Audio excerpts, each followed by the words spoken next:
both here, sitting together. We don't know each other very well. We've met each other once before. So if we start having a conversation and you all feel excluded, please excuse me. But the reason that we both, or that I'm here, we know why Somaya's here, but the reason why I'm here is because we both have a passion for Philip Guston. And my immersion, I suppose, into Philip Guston started about 5 years ago when I was speaking to somebody called Renee McKee, who owned a gallery in New York with her husband, David McKee. And both of them had worked with Philip since the late 1960s, worked with him very, very closely at Marlborough when he was represented by Marlborough in New York, and then in their own gallery, the McKee Gallery, and they worked with him until he died.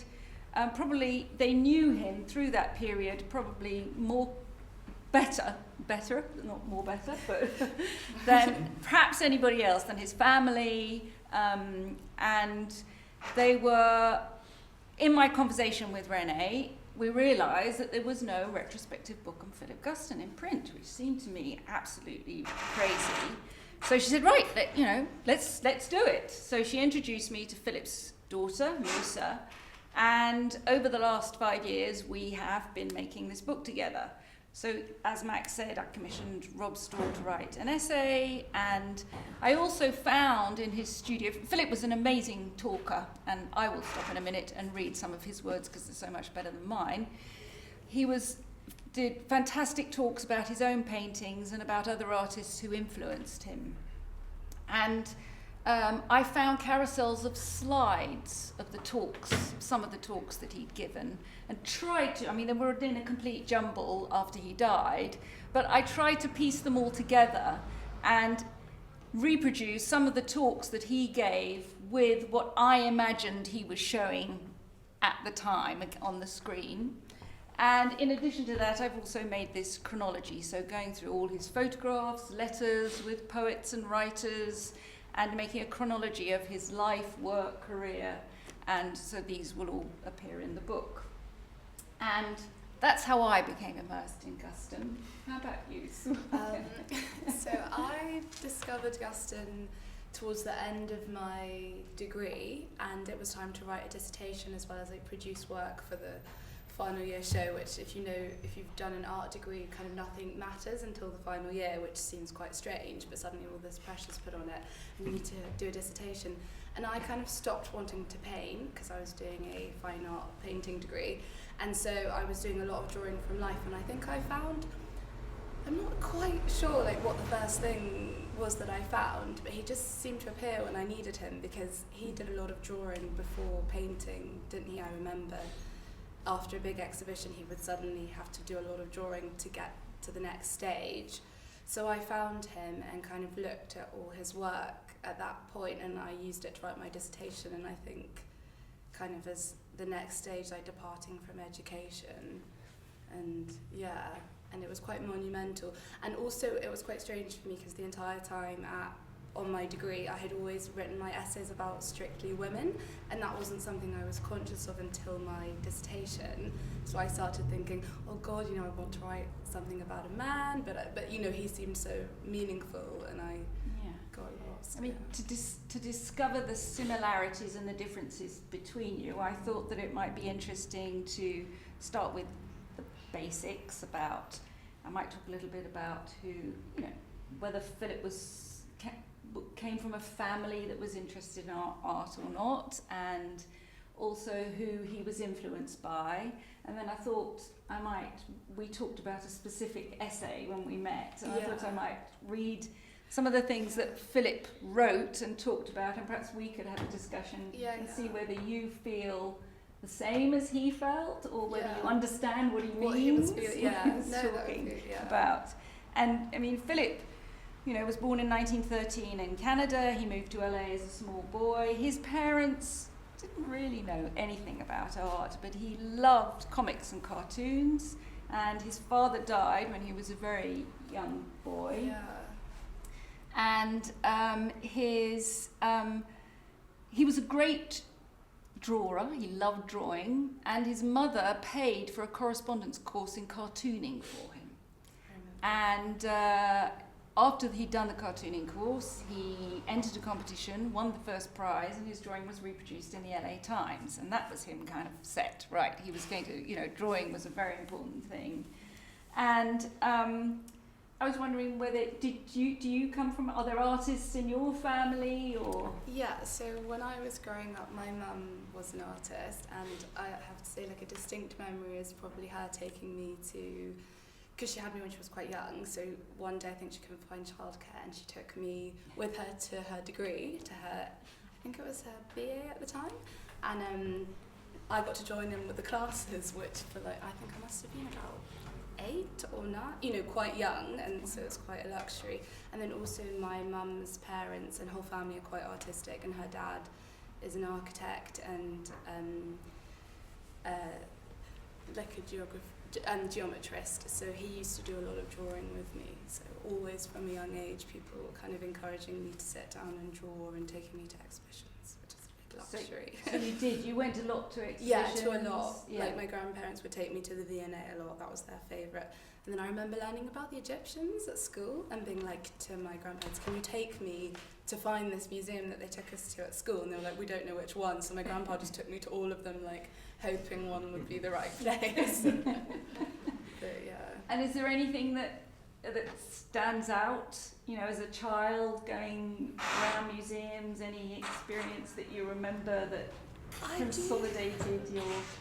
Yeah, my brain suddenly gone blank as to what her the artist who works with that's pretty bad, Marlborough Gallery, and really great drawer. Yeah. I'm pretty sure that my mum took me to the Tate when I was younger, and I'm sure some of her early works on paper were there, and they were really quite disturbing in a way, but also really interesting. As I don't know if you know Paula Rego's work, but it's highly feminine and about female experience. And it really, there was like a bunny woman dressed in like a nursing mother's outfit, really bizarre things going on. But I really remember being young and being really like, oh, what's this? Also remember Mum taking me to David Hockney's big exhibition, with all the pickled sharks and It's interesting, isn't it? Because Paula Rego would fit in this role play show. I mean, absolutely perfectly. Yeah. I worked with Paula and made a couple of books with her, and I mean, she creates these characters in her studio, these enormous sort of stuffed toys, really. Yeah. And they play roles in her paintings. And actually, I looked at her a lot at the end of my degree and always kind of have done in and out. So it's funny for you to ask me that, and obviously to remember that I must have seen it when I was much younger. And We were just talking about going around galleries and museums a few minutes ago. Yeah. And you said something that really chimed with me. I mean, when I was brought up in Belgium, and which in those days was quite a long way from here. Now it's very easy to get to on a train, but before it was a car and a boat, and and we often had friends that would come and stay. And it was always my job and my brother's to show friends around the cultural sites in Brussels, and it was my turn I don't know, and Auntie Diana was coming to stay, and she wanted to go to the art gallery, and I thought, oh gosh, 13-year-old, do I have to take her to the art gallery? But I did, and I walked around. I knew the route. I walked her all the way, walked her around. She was taking such a long time. Yeah. And I went back to look at her and sort of hurry her up. And I couldn't attract her attention because she was looking at a painting so closely, and she was actually crying. And I was sort of slightly embarrassed, English girl, not very, 13-year-old. I thought, oh God, I can't ask my Auntie Diana why she's so upset about this. But she moved on. And I went to go and look, what was this painting what was this thing that she'd looked at that had made her cry? Yeah. And it was a Descent from the Cross by a not very well-known Northern Netherlandish painter. And it made me realise that when I went round, I was going to start going around art galleries and look at everything and never read the labels, which is what you talked about. Yeah, so I was just telling Amanda that when I was, actually this is towards the end of my degree, again, my grandpa took me to see an exhibition at the National Gallery, and he said we weren't going to read the writing, we were just going to look and talk about it, and then we could read afterwards, because I think a lot of the time when you see exhibitions, you end up spending a lot of time reading and not fully looking and seeing what you see, and a lot of the time it will correspond with themes that come up in the writing. So yeah, but a lot of the time it doesn't. But also, no, that's true. It's very like personal. Yeah. But I think that's the beauty of painting, that well, if you're looking at painting, which is my favourite, you get in there and you see what you see. It's like always moving around and new things. Yeah, no, well, and so you're talking about some of the artists that Paula Rego, that you'd seen, and when I came to your studio, you had postcards by other artists on the wall as well. You had Munch. Yeah, I had Munch and Leonora Carrington, the self-portrait she did of herself called The Birthday, the one that Max Ernst, when around the time she met Max Ernst, and he came in and he said it will be titled The Birthday, and it's this kind of topless self-portrait of her wearing this beautiful outfit, and there's lots of doorways, and then I don't know if I had any There was a Munch, the Madonna, the head of the Madonna. I'm not sure, Yeah, and something else, and I don't remember the other thing. I wish I'd taken a picture, but I don't remember. No, the Munch and the Leonora I know well. Yeah. Because they've been there for a long time, and then the Munchs are from the Museum of His Prince at the British Museum. Maybe there are two Munchs. Yeah, there are two. And there might have been the red, combing the hair of the girl by. Get it wrong, Digger, that might have been one. Yeah. And how do you look a lot at other artists' work to inform your own, or? Yeah, I mean, yes, when I was at Brighton, I absolutely adored going to the library, and the fact that I could just go and pull out as many books as I wanted. And then in London, I go to a lot of exhibitions, and I'm really interested to see what people are doing, contemporaries, whether they're similar age or older.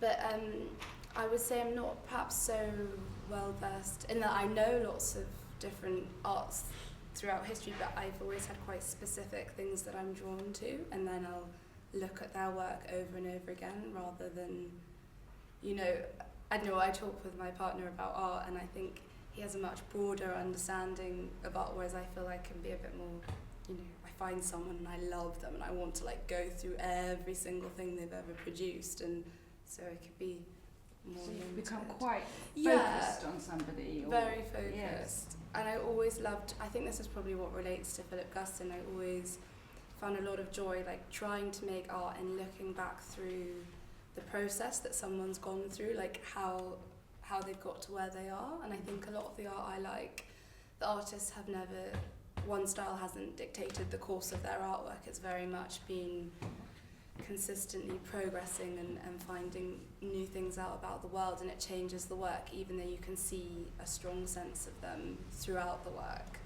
So I kind of have favourites. I think that's absolutely right with Philip. It's the same line, and it's a single transgression throughout his entire career, although he went from a figurative painter to an abstract painter and back to a figurative painter. And it's interesting you mentioning his early life, him reading comics, because when I was writing my dissertation on him, reading up about that, it makes so much sense, and I think sometimes people don't see that it does make so much sense, because his early work was quite based in realism and a lot more, and affected by other things, and then you get to the end of his life and it's heavily driven by kind of comic language, even though it's highly painterly and fine art and takes from his abstract painting part, and yet people are so shocked or maybe get locked into one area of his art, whereas I really love that it's like a full circle, a whole, yeah. Yes, and it's a full circle also. I mean, he was painting Ku Klux Klan figures in his later paintings of the 70s, or late 60s, early 70s, but he was also painting, he did a few paintings and a couple of drawings of Ku Klux Klan figures in the 1930s. Yeah. Which you also mentioned in your dissertation. Yeah, because I was quite fascinated. I think the time he was making art after he kind of left education to get funding and find time to do art, because I was watching his documentary recently and he was saying, I worked all day and I painted in the evenings and on the weekends, but to get money to carry on going, they did fund a lot of big murals. So he made a lot of murals about the KKK, and there was one in particular of these, it was a trial, I can't remember, but there were 9 black boys, and they were acquitted for the rape of one woman.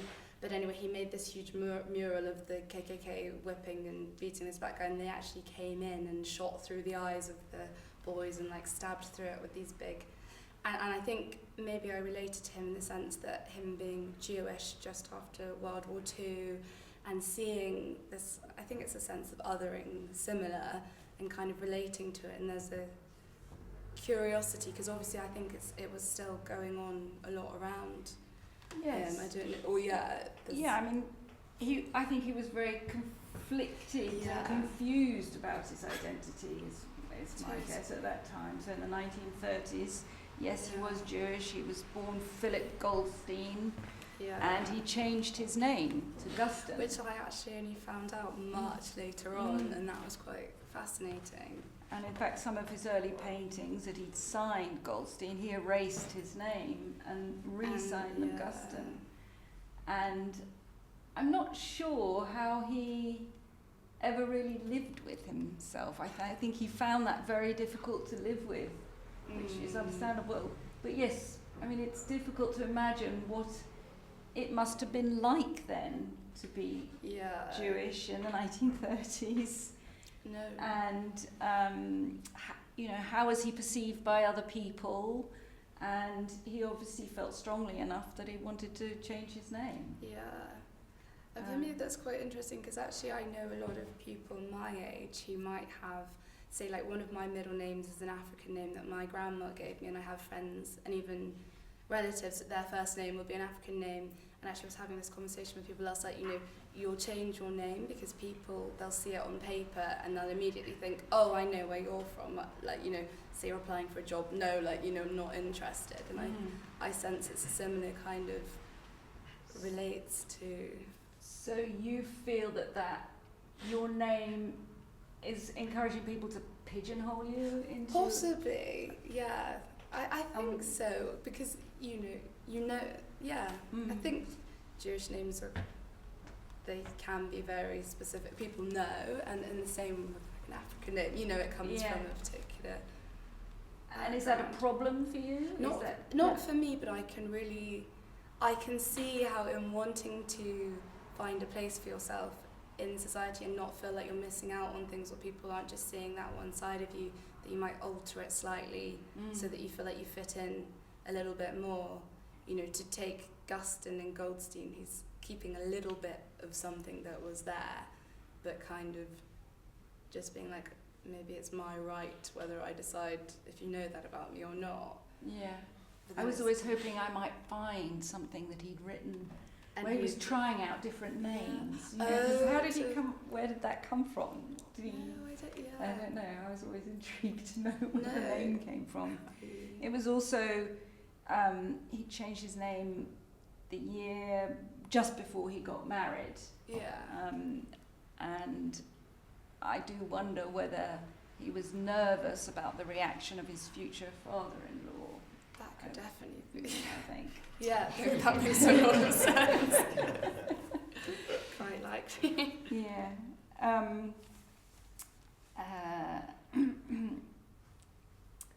So you mentioned drawing earlier, and instead of me talking, I was going to read some things from Philip.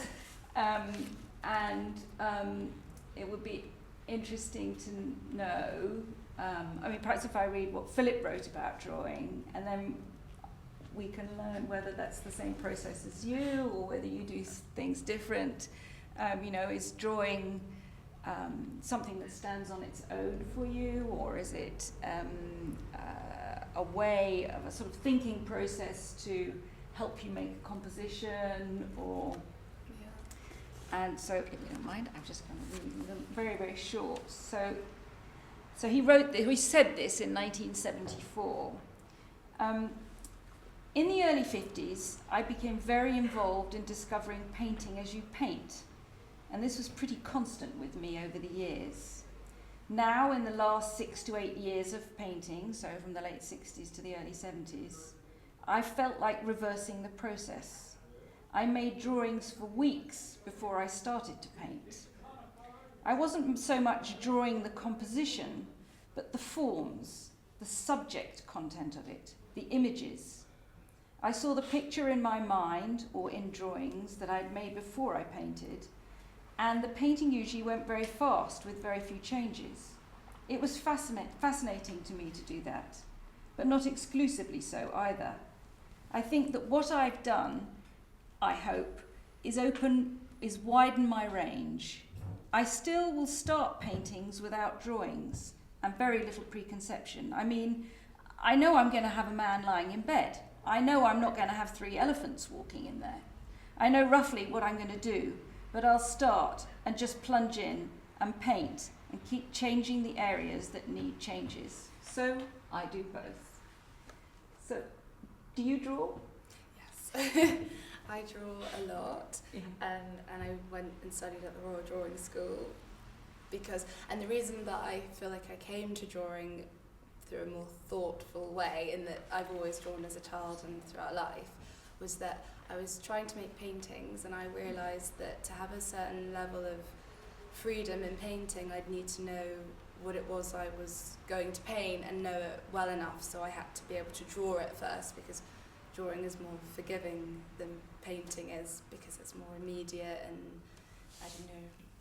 It's easier to change? Yeah, exactly, and you can just, you can go through a sketchbook and just be like, what am I figuring out? But I draw a lot, and most of my So you'd be drawing elements that might appear in a painting, or the whole composition, or... I've always been really interested in figures, and that's been the thing that's held my attention most, is when drawing someone, and I don't know if that's partly to do with the fact that as much as a body is a body, it also has a lot of whatever's going on behind that person, or whatever you're putting onto them as making up new characters. So I tend to focus on drawing figures, and so I did a lot of life drawings so that I could go away and draw from my imagination, because actually I find when I'm drawing from real life, sometimes I just get so focused on what's going on in front of me that I lose the agency of what I feel drawing is about, is that things don't look one way like a photograph. There's many ways to see things, and that's what drawing enables you to do if you feel comfortable and confident with it. But most of the paintings that I make, I'll make a sketch, and most of the time they have been kind of in timeless space of colour, and only recently, this is the first one I think I've painted where the figure's actually set in a background. I've done one with a woman next to a clock. And it's the only one that's framed? Yeah. It seemed to make sense. Yeah. Also, it's inspired by a house in Italy. I've forgotten his name, but this architect or designer who made this beautiful house in Italy at his home, and he took loads of Polaroids of women, and they were like a secret private thing that he didn't.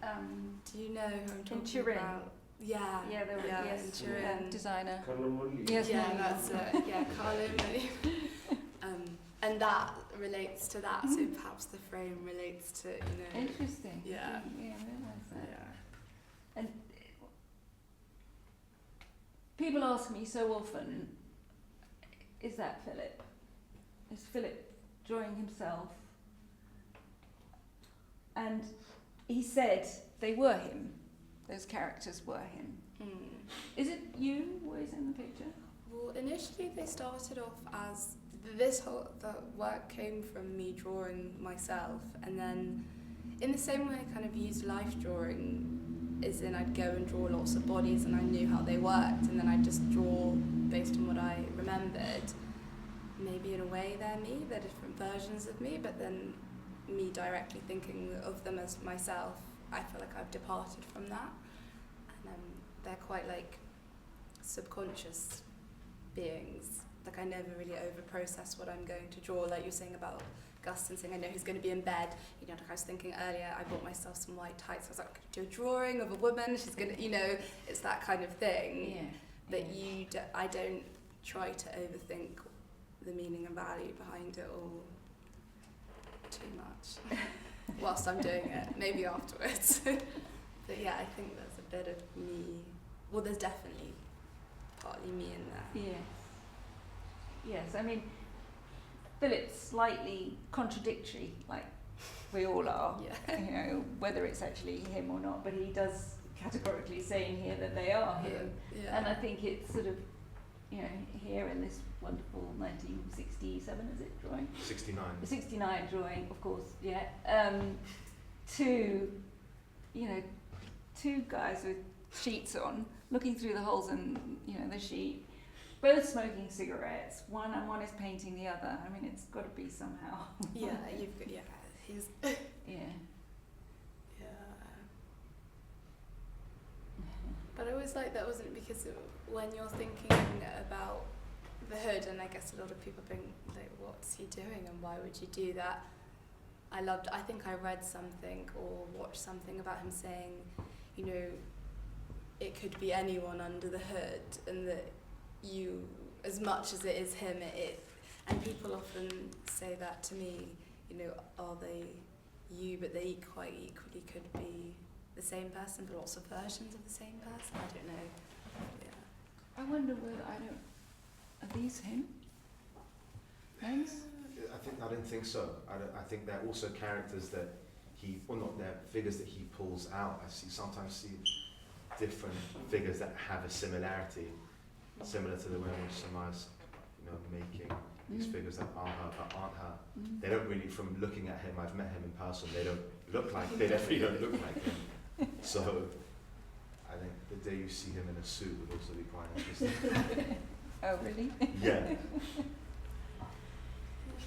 Yeah, I mean, there's a little thing about subject matter in here that maybe I could just read. Or maybe I'll just...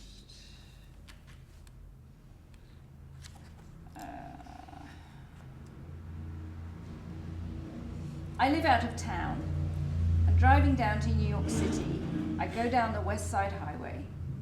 There are all these buildings that look as if they're marching. You know, by paintings, they start to look strange and dopey. Also, there was a powerful desire, though an impossibility, to paint things as if one had never seen them before. I was wondering whether that's something you try and do. I think definitely. Yeah. Yeah. As if one had come from another planet. How would you paint them? How would you realise them? It was really a tremendous period for me. I couldn't produce enough. I couldn't go to New York to openings of friends of mine like Rothko, de Kooning, Newman. I would telephone Western Union with all kinds of lies, such as saying that my teeth were falling out or that I was sick. It was such a relief not to have to do anything more with modern art. It felt as if a big boulder had been taken off my shoulders. And he says, this was the beginning. They are self-portraits. I perceive myself as being behind the hood. So he is in there at somewhere. Another thing that he wrote about subject matter comes from this essay that you and I mentioned. So Philip wrote an essay called Faith, Hope and Impossibility that was reproduced or published in Art News. He wrote, I have a studio in the country, in the woods, but my paintings look more real to me than what is outdoors. You look outside, the rocks are inert, even the clouds are inert. It makes me feel a little bit better.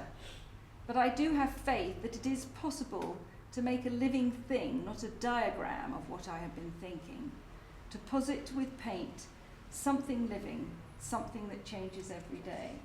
Yeah. And that going to your studio is exactly what I felt about what you were doing. Thank you. Well, because it's so, these women are not obviously realistic, No. but they are so tangible, they're so vivid, they're so bohemian, they're so sexy, they're so real. They have that. They possess a lot of real, Yes. grounded things, even though ultimately. Yeah, I think what you're saying about subject matter, I think that's quite interesting. And by you asking to read my dissertation, and I went back through it and partly found it quite embarrassing and quite interesting, was seeing that I think I'd always been quite obsessed by this idea of, do we really know what we're looking at, and like how truthful, for lack of a better word, is it? And I think we spoke briefly about, there's a book called Sophie's World, which is about philosophy, and this young girl's getting letters delivered to her by a stranger talking about philosophy. And I think I was saying to you, there's a part where she mentions, he says, you know, when you're really young, if your parent were to get up and fly across the table, children wouldn't question it. They'd be like, oh, this is a new experience, I'm learning something from, I'm so curious. Whereas the older we get, the more you think you know everything. And so instead of actually experiencing things, you just you think you know what you're seeing. So I don't know that people always look properly. Yeah. And I think I'd always had this strong engagement with people always telling me what's right and what's wrong, and you're looking at things and do they make sense. And yeah, I think that. Well, that's what, I mean, to me, the most creative people keep with them from childhood is that ability to be very, very open when they look at things. One of the first jobs I had was taking children around the National Gallery in Washington. I worked with the education department at the National Gallery, and what children used to say about paintings was so much more honest and interesting than what adults say. And it's not losing that that's so important. Yeah.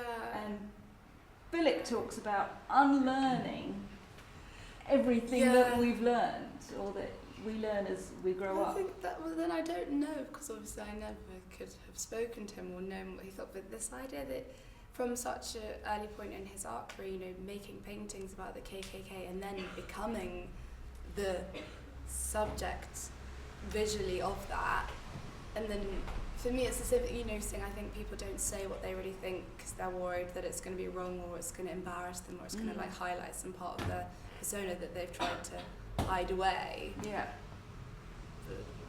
Yes, I mean that KKK.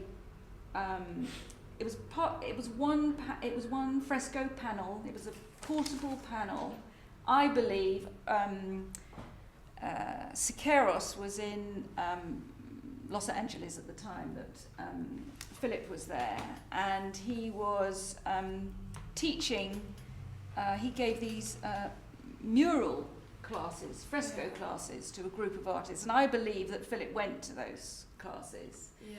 And because the way that fresco was made, he describes it with netting and wire netting, it was made the way that these lessons were given. Yeah. And so I believe, and there were a few other artists who made several portable frescoes about the Scotsboro Boys, and they were put on show. And I found a postcard that's an invitation to the show in 1932. Yeah.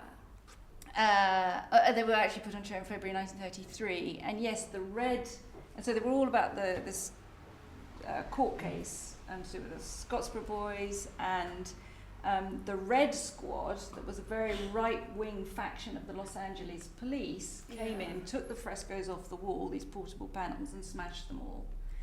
And yes, that had an enormous effect on him. It's not something that he was ever going to forget. Yeah. And he also believed, and I think it's true, that we're cyclical.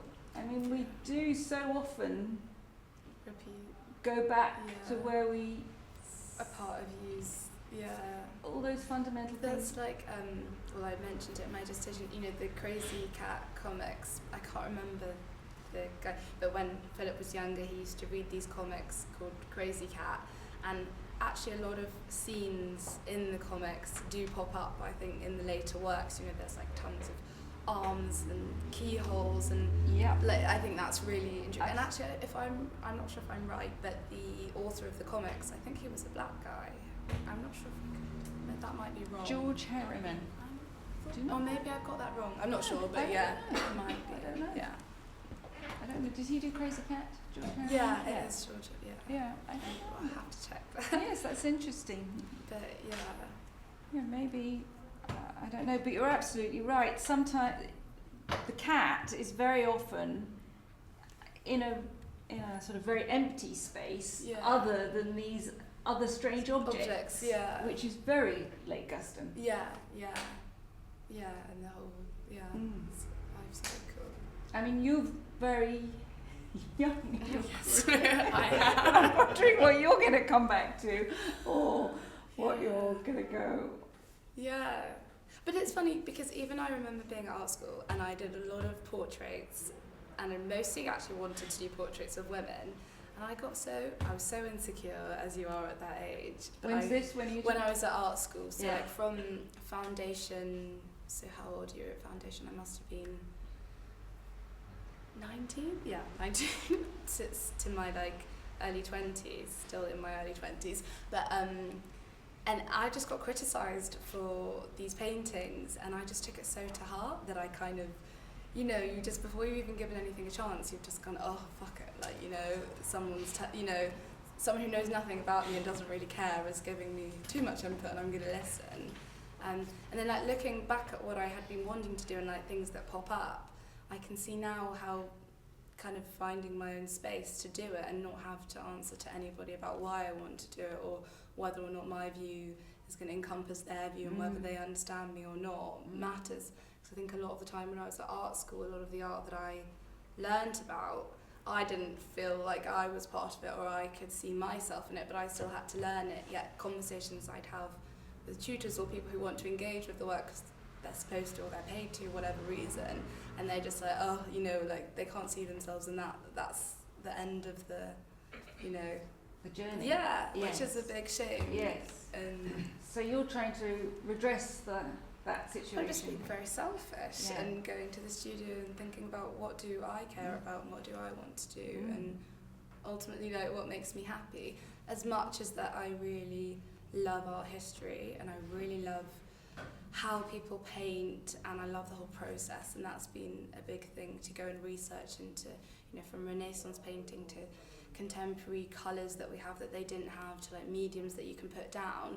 And I think that's, yeah, so what I paint feels very personal and very disregarding in some ways, but not ultimately, because I'm still highly invested in a lot of things that go side by side. Yes. Yeah. So, I mean, it's really important to have that space where you are on your own and you're doing exact listening to yourself Yeah. and not to others. Yeah. But are you affected by what others say? Or are you good at... No, I think I'd say now, when it comes to my art, I don't think I care that much. But there's, like, you know, a handful of people who'll ask, do you like this painting? And be like, feeling awful if they say they don't or they don't understand it. But not really. I don't think I'm... because of what I paint is so... I feel like it's been quite a conflict for people. You can't really care. How do you mean? Well, you know, the nudity, it being black women, you've got this whole history of art, which is feminism and how we perceive the female body and how we perceive paint and what's allowed and what's not allowed. And I think a lot of coming to terms as being an adult is giving yourself permission. Like, what do you give yourself permission to experience or to be interested in. And I think when I was younger, that thing of being so insecure, a lot of things I didn't realise I was allowed to do. And in that way, if you care too much what people think, you don't do things. In my personal life, I wouldn't say I'm so good at it, but when it comes to the art, because I felt like so confused by listening to lots of opinions and like I didn't have a place in things that I liked, you have to take a step back and really... And also it takes time for things to develop. You cut them off so soon, and you might just be at the beginning of, like a seed, and then it turns into and a tree, and you have to, you have to be secure enough to take ownership over these ideas and see them through to the end. And I think that's really hard, and not be like, oh God, I've painted this and this is going to upset someone, or it's just a really shit painting. I make a lot of bad drawings and paintings, and then eventually the right one of that version of whatever it is I'm trying to say. So you said if I draw a lot, to try and like figure out what it is that's going on, and then I think that's hard. People don't like to see things that they've made that don't live up to their expectations. You're talking about yourself, or you're talking about other people? I think myself, yourself. Definitely, Yeah. But I think people find it hard. You think you're going to do something or achieve something, and when it doesn't go the way that you expect, it's quite easy to give up. And I think with painting, you really have to be able to just, I definitely, it's personal. Do you erase a lot on the canvas? No, not that often. No. Some So paintings... it comes... Some paintings are easy, and then some will be reworked. I do think that when things get reworked, for me, past a certain point, it probably means they're not going to work, and I should just, leave it alone. It can be Do you destroy work? Things that I really hate, I'll just... when I was in Italy recently, I did a drawing, I hated it, and I don't normally do this, but I just ripped it up into tiny pieces, and I felt such pleasure. I was like, this is awful, really? Goodbye. Italy had that impact on Philip as well. When he, in 1948, when he was at the American Academy in Rome, he left. It was the first time he'd ever been to Europe, and he learned about all the old masters from books, and it was the first time that he travelled all over. He went to Rome, Venice, he went to Paris. He was absolutely seduced by the period of La Francescas, the Lasquez, the Titians, Manet, Cézanne. He was seeing these things for the first time in the flesh, and he decided he was going to go home early, and he went and he destroyed everything that he made in Rome, apart from a couple of drawings he'd done in Ischia that were actually quite figurative. And he went back to his studio in Woodstock and finished the painting that he'd started before he left. It's sort of, and that was, one of his turning points. You talked about artists who don't do visually the same thing throughout their entire career. He had these 3 separate stages or parts to his career.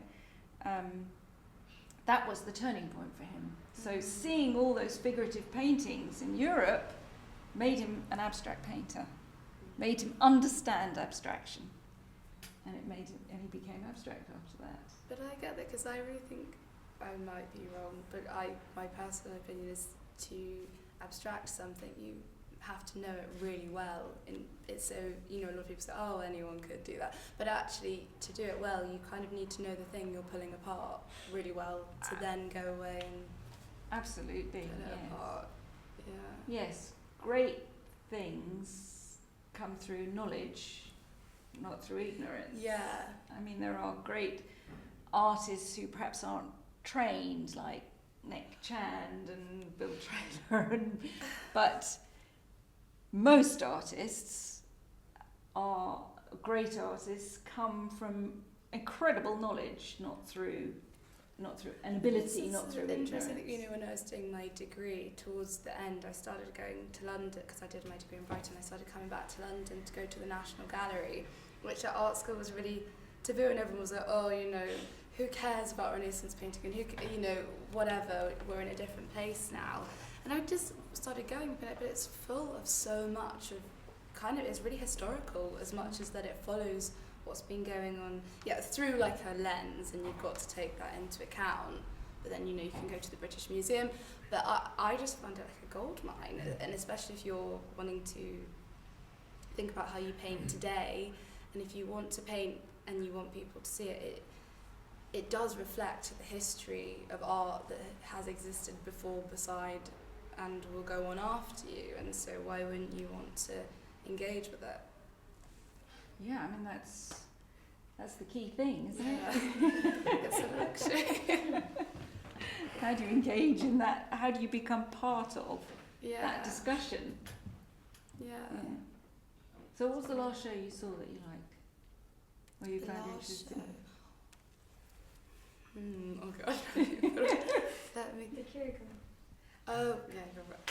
I was just in Italy and I saw De Chirico, and I actually went nuts. I think I texted Charlotte being like, I'm just so full of adrenaline that I feel so overexcited by what I'm seeing that I kind of can't, Wow. you know, and actually that doesn't always often happen to me. I see lots of things, but De Chirico was very influential on Guston, but actually to see his work, like Guston, it just went through so many phases. It was, you know, monumental and really metaphysical and psychological, as much as there was a lot of realism and like appreciation for his surroundings. And just that show really, it was really it's good. really interesting.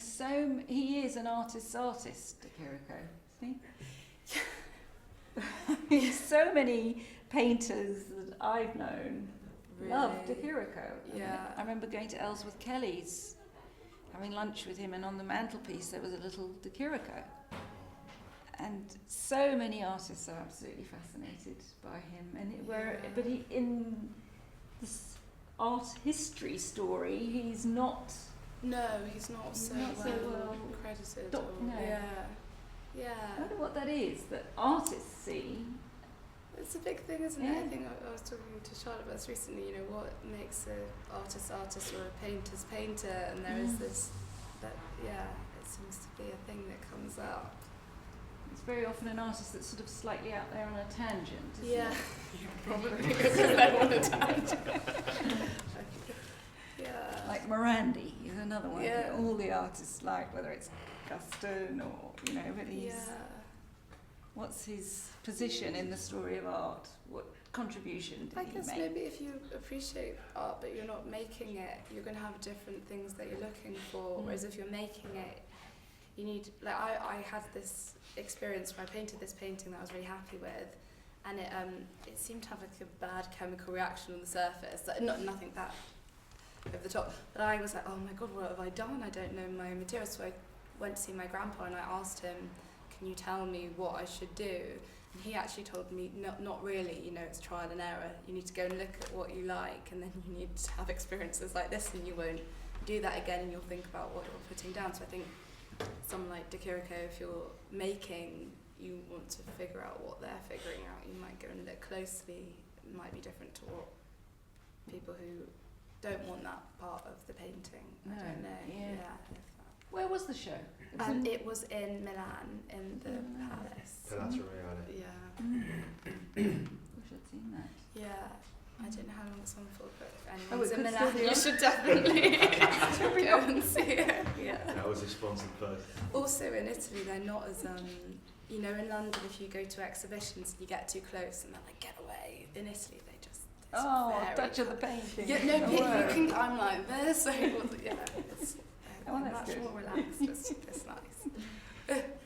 Do you listen to music when you're painting? I listen to a lot of music. I listen to a wide variety of music. I mostly listen to a lot of like rap music and quite, that's my favourite to paint to.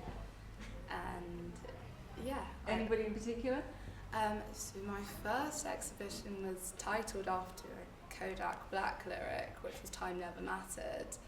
And I listen to a lot of I like British rap as well, because I think of where I grew up and the surroundings of what were going on around me, not necessarily my experience, but I think empathising with other people, I think particularly young black men and maybe just people in general who don't quite have enough money. Anyway, I think rap music normally comes from these places, and I think it's really interesting. And I remember the first time I listened to the Kendrick Lamar album, which is American, and I was just like, this should be studied at school. It's like a poem, it's like a story, it's like the rhyme of the Ancient Mariner. It's this person's life from beginning to end, and you're listening to an album, you're like, they put it in order for a reason, and so I love that. And could you paint without the sound, without the music? Do you like it to be quiet sometimes, or? Occasionally. I mostly like loud music. If I had a studio in the middle of the countryside, I would play music so loud. I love it. Yeah, really. And also because when you paint, some bits of painting are very boring and just need to be done. And if something's bothering me, I can get. You're spending a lot of time on your own in the studio. I can have arguments about that. It can get too much, and so you need. And maybe that's why I like rap, because I don't feel like I'm just being sung at. I feel like I'm being told things, and I'm listening. And I'll listen to. I really recently got into Angela Carter a lot, and so I was listening to The Bloody Chamber whilst I was painting, and that came across in the painting, I think. And the same thing, I was watching Top Boy. I don't think you should watch stuff while you paint, but I was. And actually that painting, Shirley X, was painted whilst watching Top Boy, even though it was done from a drawing prior. But it changed a lot between the drawing and the painting, and I think that had a lot to do with what I was watching and what I was, absorbing. And do you listen to different things at home? Yeah, so the last. I only ask because Philip would not allow music in the house. Oh really? Which I find that's what Bill said. Bill Bergson said that. No, I listen. Yeah. If I'm writing, for the last 24 hours, I've been listening to Jeff Buckley. I like sound, but I can quite easily drown it out with my own thoughts. I think there comes to a point in painting where if I've been listening to something, I actually don't always know. I've stopped hearing it. Yeah. So no, I don't have that problem. But then we've all got iPods, and it's a different world to when maybe if I was in Woodstock painting it with nature around me, I wouldn't want to listen to it. I don't know. I think that. He loved music. He loved, Beethoven and like everything. His interests were very varied. From Cage to Beethoven. And he did listen to music, but didn't allow it in the house for some reason. I don't really understand why. Anyway, I've just seen the time. It's been fantastic. And. I just think we should come back to this beautiful installation, which I love the way it's installed. I think it's so good. And great. Thank you very much. Thank you. Thank you both for your time.